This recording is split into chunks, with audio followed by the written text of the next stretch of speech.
We're back with Mick Buettner after week 2 of the finals series. Mick, thanks for joining us.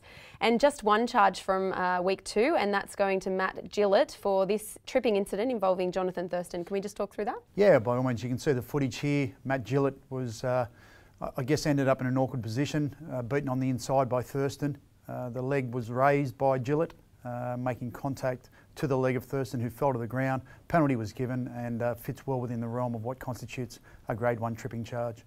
Okay, and there was also an incident on Jonathan Thurston by Adam Blair that looked to be a bit of a tripping action, but there was no charge there. Can you just explain why? Yeah, that's right. Again, with the footage here, you can see Adam Blair does make contact with his leg to the leg of Thurston, who trips over.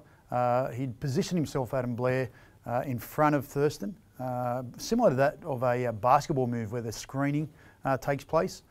So because there was no reckless or intentional action on behalf, and basically just stood his ground, Adam Blair, there was no charge applicable for him. Okay, and there were a number of tackles across the weekend that appeared to make contact with the head of the ball carrier, but there were no charges out of those instances. Can we talk through them, and let's just start with this one involving Elliott Whitehead. Yeah, you can see here the contact. Elliott Whitehead did make contact with his forearm to the head of Isaac Yeo. You can see Isaac Yeo, who did drop dramatically. He was hit low by one of the Raiders players. There was no swinging arm from Elliott Whitehead in this instance, and the contact was deemed incidental. There was not a careless nature in terms of, and that's one of the key elements that we need to determine first of all, is the careless nature. And on this occasion, it was just a bit of football, unfortunately, and no charge was applicable for Elliott Whitehead.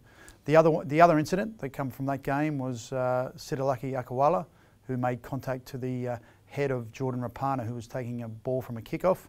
Again, you can see the contact here. One of the key elements for this was the fact that the initial contact was to the shoulder of Jordan Rapana, then slipped up to the neck region.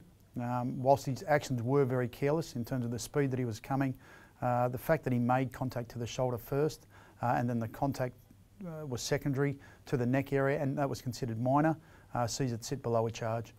Okay, well, a fairly quiet weekend then for week 2 of the finals. We'll see you next week after the prelims. Thanks for joining us. Thanks, Amie.